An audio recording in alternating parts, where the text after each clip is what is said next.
Jacob, the first thing I'm going to ask you, of course, is the question everybody has, is what brought you to Chapala and the LLT? Well, I first came here a couple years ago to go to the dentist. And I knew of your beautiful theater, and I think we had tried to get in last year or the year before, but it was just too tight. And it worked out this time because a friend of mine got an email from the theater saying that they were looking for new plays, I believe, and I submitted my play, and here I am. And we're glad you are. Well, why don't we go back to the beginning? And I understand that you played nicely in Guys and Dolls when you were in middle school. Is that right? Wow. Yes. You're like James Lipton.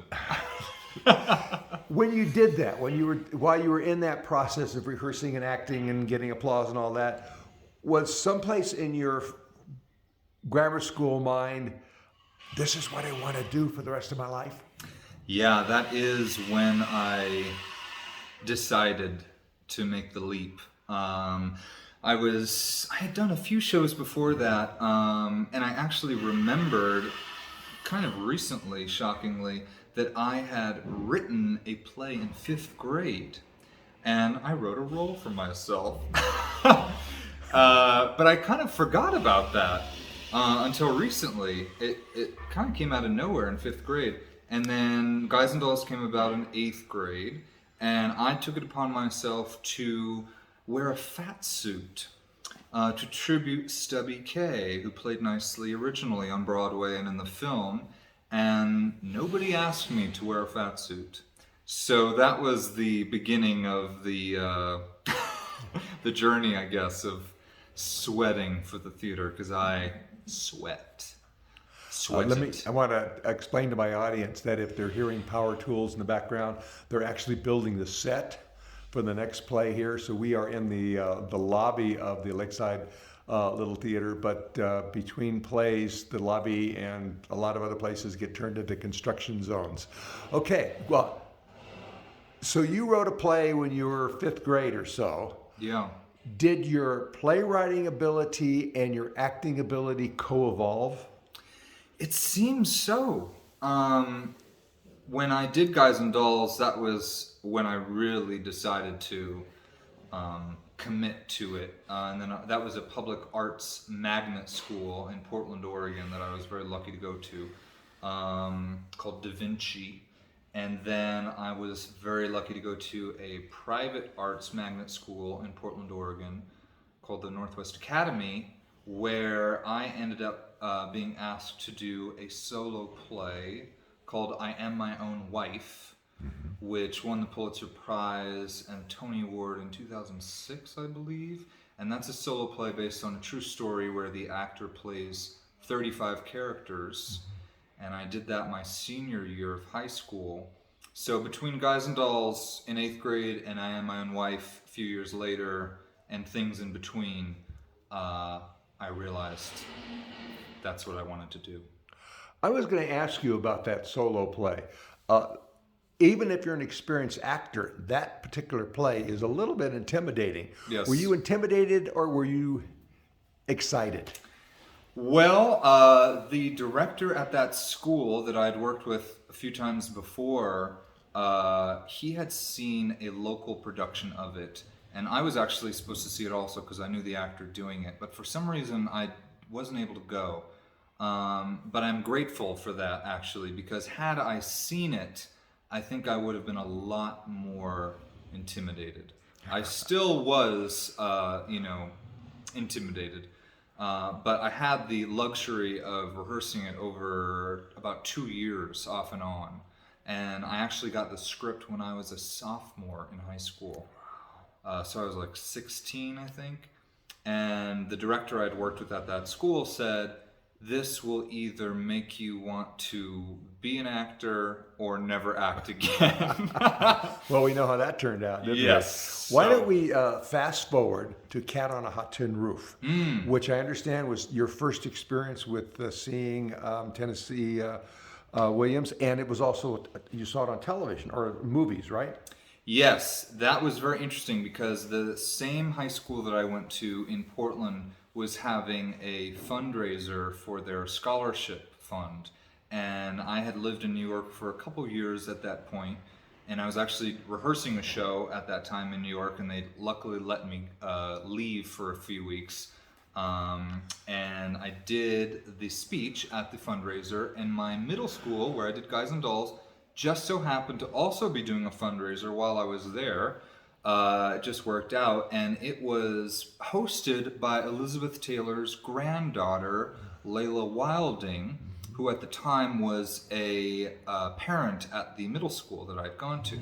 And she had arranged for a screening of Cat on a Hot Tin Roof to take place at the Hollywood Theater, which is a beautiful deco landmark theater in Portland, Oregon. And they knew I was in town, and they asked me to introduce the film and sing Happy Birthday to Elizabeth Taylor on stage. And so that was my first time seeing, I think I had seen Streetcar, the film, before that, but that was the first time I saw Tennessee on the big screen in Technicolor. Cat on a Hot Tin Roof is in color, unlike Streetcar. So it was a really magical experience, and meeting, Layla Wilding and singing to Elizabeth Taylor. So I was very inspired, and there's a huge bookstore in Portland called Powell's Books, and my mom had given me a gift certificate to Powell's that someone had gifted her. So she said, I'm not going to use it, take this. So I went to Powell's right after I saw Cat, and Tennessee's memoirs were on display right in front. Just, I guess, coincidence. And the photo on the updated version of his memoir had a photo of him when he was my age now, and we looked like we could be brothers. So I was already very interested in him after seeing Cat on a Hot Tin Roof, and I read the memoir in a couple days, and I realized I had some kind of connection with him that I couldn't really explain. Just a feeling. So I realized I needed to write something. And it's funny because it took me 6 years to write Tennessee Rising. And during that time, I would kind of pick it up off and on, and I'd get discouraged because it was so overwhelming to, take on this amazing person's life and condense it, into an hour and 15 minutes. It covers 1939 to 45, so it's the years where we see him become Tennessee Williams. But I realized only after I had performed Tennessee Rising for the very first time in 2017 at the world's largest solo play festival in New York called the United Solo Festival, that the show covers 6 years of his life. And it took me 6 years to write it. So that was a very cosmic realization, and I realized I shouldn't be so down on myself because it all kind of happened the way it was supposed to happen, in a magical way. And you won Best Solo Performance there, yes. too, right? Yes, so. That was very shocking. Because that was out of 120 solo plays from around the world. So that was nice. And that confirmed that this was your destiny. So, So what is our audience going to see when they walk into the theater this week and there you are on stage? well, let's see. You will see a table and chairs and a typewriter and this mug, and you will hopefully see Tom Williams transform before your eyes into Tennessee. And, most of the kind of image I think that people have in their mind's eye is Tennessee as an older man, maybe a little more world-weary, maybe a little drunk. And I think my play is interesting because it shows that he wasn't always like that. and you see kind of the little things that happen to bring him to that point. But hopefully you will see the metamorphosis before your very eyes, if I do my job right.